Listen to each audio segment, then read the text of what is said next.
मैं श्याम सर आप तमाम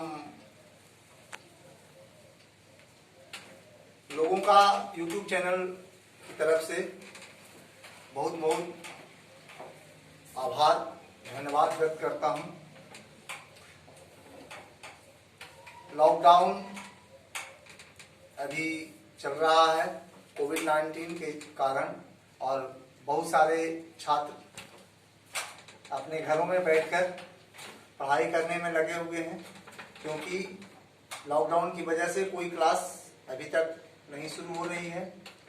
अतः मैं अपने चैनल के माध्यम से आप लोगों को पिछला वीडियो जो कि सिर्फ वॉइस पर मैंने दिया था, उसमें सिर्फ वॉइस के बनाने के कुछ नियम और प्रकार के बारे में बतलाए थे। आज हम पुनः वॉइस बनाने की अगली विधि के बारे में आप लोग को जानकारी दे रहे हैं। अगर आप लोग को अच्छा लगे तो सब्सक्राइब जरूर कर दीजिएगा। सबसे पहले चलते हैं बाबू हम लोग वॉइस बनाने के लिए। तो वॉइस बनेगा तो शुरू कहां से होता है? वॉइस शुरू कहां से होता है बनाने के लिए? तो सबसे पहले शुरू होता है टेंस से। वॉइस टेंस का वॉइस, तो टेंथ में हम लोग तो पढ़े हैं प्रेजेंट, पास्ट और future. Present tense, past tense और future tense.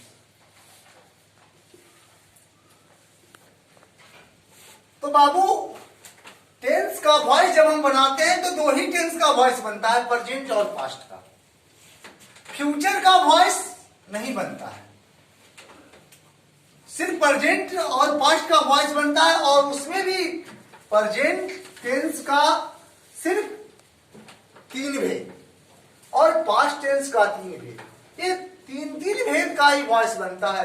Present perfect continuous और पास्ट परफेक्ट कंटिन्यूअस का वॉइस नहीं बनता।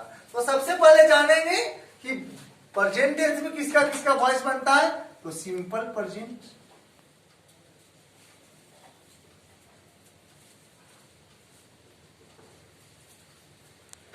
प्रेजेंट कंटिन्यूअस,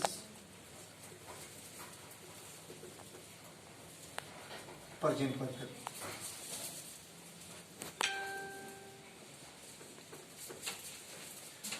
बाबू आगे भी कुछ लोग प्रेजेंट परफेक्ट कंटिन्यूअस का भी बनाते हैं, लेकिन ऐसा नहीं होता है। होता है, बनता है, बहुत सारे लोग बनाते हैं भी, लेकिन बहुत कम ही बनता है, ऐसा ना के बराबर है।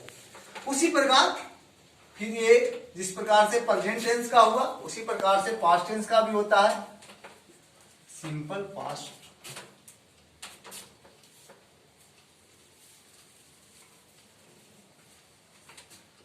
टेंस, पास्ट कंटिन्यूअस टेंस,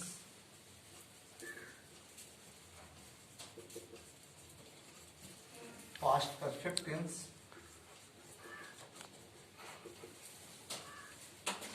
तो ध्यान दीजिएगा दोस्तों, ये दो ही टेंस का पास्ट बनता है। तो वॉइस जब भी बनाएंगे एक्टिव से पैसिव या पैसिव से एक्टिव, हम दोनों तरफ से सिखाएंगे आप लोग को, एक्टिव से पैसिव बनाने के लिए भी और पैसिव से एक्टिव बनाने के लिए भी। क्योंकि एग्जाम में जरूरी नहीं है कि एक्टिव से पैसिव ही पूछता है, पैसिव से भी एक्टिव पूछता है क्या होगा। और ऑब्जेक्टिव टाइप का क्वेश्चन है क्लास 12 के बच्चों के लिए, जो ऑब्जेक्टिव टाइप का क्वेश्चन हो गया है, 60% ऑब्जेक्टिव क्वेश्चन पूछता है। तो ग्रामर में अब ये बना हुआ रहेगा, सिर्फ आपको ध्यान देने के लिए है कि कैसे जो बना हुआ है जो सही है। उसके लिए आपको सबसे पहले कैलकुलेशन दिमाग में रखना होगा कि वॉइस बनता है तो क्या क्या का वॉइस बनता है, कौन टेंस का बनता है, कौन वर्ब का बनता है, वर्ब में किस किस का बनता है, कैसे बनता है, उसके बाद और किसका वॉइस बनता है। तो सबसे पहले जानकारी लीजिएगा आप लोग दोस्तों, दो ही टेंस का वॉइस बनता है, और दो टेंस में प्रेजेंट और पास्ट। प्रेजेंट में भी प्रेजेंट का 3 ही भेद का वॉइस बनता है, प्रेजेंट परफेक्ट कंटिन्यूअस टेंस का वॉइस नहीं बनता है। उसी प्रकार पास्ट टेंस में भी पास्ट टेंस के 3 ही भेद का वॉइस बनता है, पास्ट परफेक्ट कंटिन्यूअस टेंस का वॉइस नहीं बनता है। और अगर दोस्तों आप एक वॉइस बना लीजिएगा किसी भी टेंस का, तो सारा अपने आप बन जाएगा उसका मेथड। सबसे पहले इसमें हम एक शॉर्ट ट्रिक आप लोग को बताएंगे कि सिंपल प्रेजेंट टेंस में क्या होता है, प्रेजेंट कंटिन्यूअस में क्या होता है और प्रेजेंट परफेक्ट में क्या होता है। तो सबसे पहले चलते हैं हम स्ट्रक्चर की ओर। अगर हम सिंपल प्रेजेंट टेंस के वॉइस बनाने के लिए शुरू करते हैं तो उसमें सबसे पहले हमें टेंस की ओर जाना पड़ता है कि टेंस में सिंपल प्रेजेंट टेंस की वाक्यों की रचना कैसे होती है। तो सबसे पहले हम स्ट्रक्चर जाते हैं।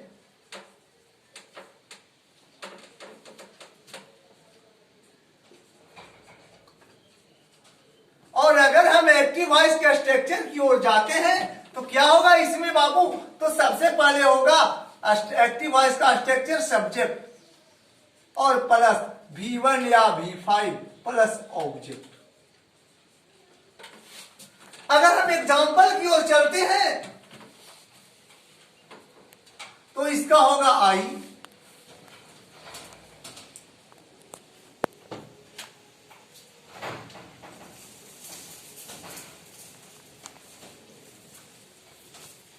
किल ए स्नेक, मैं एक सांप को जान से मारता हूं। सी लव्स मी, यू नो मी। तो सबसे पहले बाबू अगर हम पैसिव जाएंगे, हम इसका पैसिव वॉइस जाएंगे तो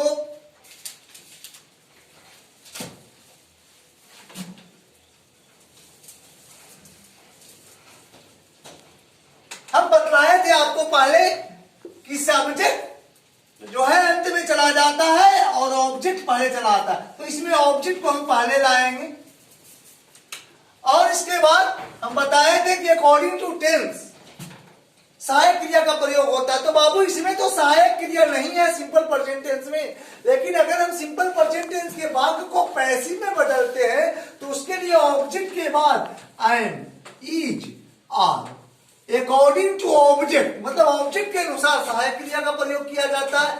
उसके बाद V3 का प्रयोग किया जाता है, उसके बाद बाई का प्रयोग किया जाता है, उसके बाद ऑब्जेक्ट सब्जेक्ट को हम ऑब्जेक्ट में लाते हैं। मतलब ये जो सब्जेक्ट है ये अंत में चला जाता है ऑब्जेक्ट में, ऑब्जेक्ट है जो पहले चला आता है। अब हम इसको बनाएंगे तो बाबू इसमें ये बदलाव हो जाएगा, ये बदलाव हो जाएगा। बदलेगा ये क्या हो जाएगा, पैसिव का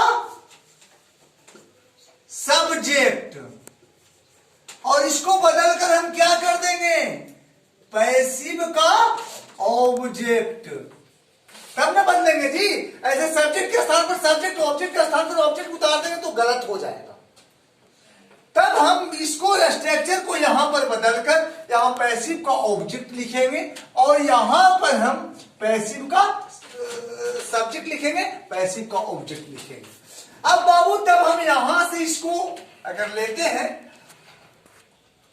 तो ए स्नेक, ऑब्जेक्ट से पैसिव का सब्जेक्ट बनेगा, क्या आएगा बाबू, ए स्नेक।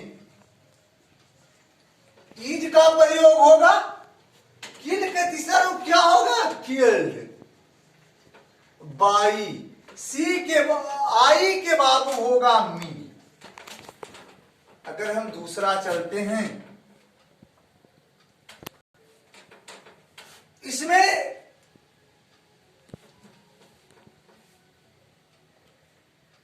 इसको सबसे पहले मी से उठाएंगे, इसका सब्जेक्ट आई हो जाएगा।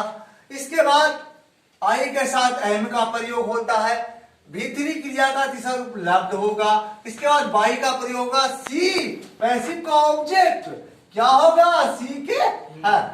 यहां मी से आई आएगा बाबू, आई के साथ एम, नो के तीसरा रूप नून। ध्यान दीजिएगा दोस्तों, यहां पर नो के बाद बाई का प्रयोग नहीं होता है। कुछ ऐसे मुख्य क्रिया है जिसके साथ बाई का प्रयोग वॉइस में नहीं होता, जैसे सेटिस्फाइड, नो, सेटिस्फाइड के साथ विद का प्रयोग होता है और बहुत सारे क्रिया है जिसके साथ टू बाई का प्रयोग नहीं होता है, तो यहां टू का प्रयोग होगा, टू मी। अब ए अफर्मेटिव सेंटेंस का हुआ। इस वाक्य में अफर्मेटिव के बाद इंट्रोगेटिव होंगे, इसके बाद निगेटिव होंगे, निगेटिव होंगे, इंट्रोगेटिव होंगे, इसके बाद WH क्वेश्चन होंगे। मतलब जो टेंस में पढ़ना है हम लोग के, उसको हम वॉइस बना सकते हैं। तो